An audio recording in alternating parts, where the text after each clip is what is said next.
आप आज आधा घंटा बारिश हुई है डिस्ट्रिक्ट हेडक्वार्टर पुलिस के बीच, और आप हालात देखिए हमारे पीछे डिस्ट्रिक्ट हेडक्वार्टर पुलिस का जो डाक बंगला है उसके जो हालात है, उसका जो रेट है, लोगों के में बड़ी मुश्किल का सामना हो रहा है।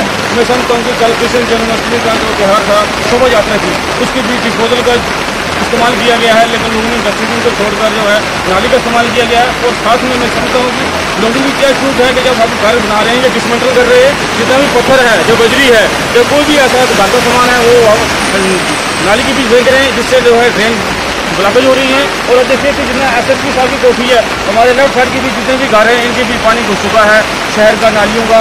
और आप देखिए कि 200 मीटर आगे जाएंगे तो ब्रिगेडियर प्रीतम सिंह का जो मेमोरियल है, वहाँ पर भी क्या हालात है। ऐसे शहर के जैसे कई और भी चौराहे हैं और भी स्पॉट्स हैं जहाँ पर जो है कि ड्रेनें ब्लॉक हो चुकी हैं। मैं समझता हूँ कि अगर 15 अगस्त 26 जनवरी को उनको अवार्ड देना चाहिए। जो कोविड के दौरान जो है फर्स्ट ट्रेन के ऊपर आकर उन्होंने काम किया है, वो है म्यूनसिपलिटी के सफाई कर्मचारी। स्ट्रेंथ कम होने के बावजूद भी उन्होंने जो है अपनी जान जोखिम में डालकर काम किया है पुलिस के लोगों के लिए, पुलिस की भलाई के लिए। तो उससे ये फर्क पड़ता है कि अवार्ड, इस हिसाब से मेरी रिक्वेस्ट है कि अवार्ड देना चाहिए, तो सफाई कर्मचारी को अवार्ड देना चाहिए। तो लोगों के सहयोग से जो है उसको साफ सुथरा हरा भरा रखा जाएगा, और सफाई कर्मचारी पर डिपेंड रहेंगे तो शहर की यही हालात होगी जो हालात आज है। नॉर्मल से आधा घंटा बारिश हुई है।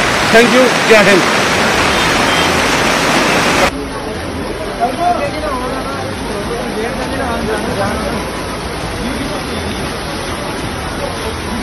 और नाले में पानी सारा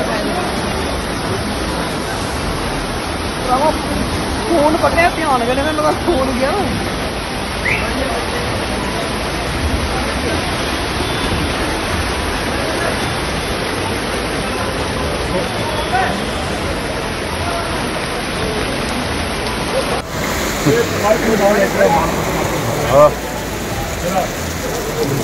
इधर ही चला के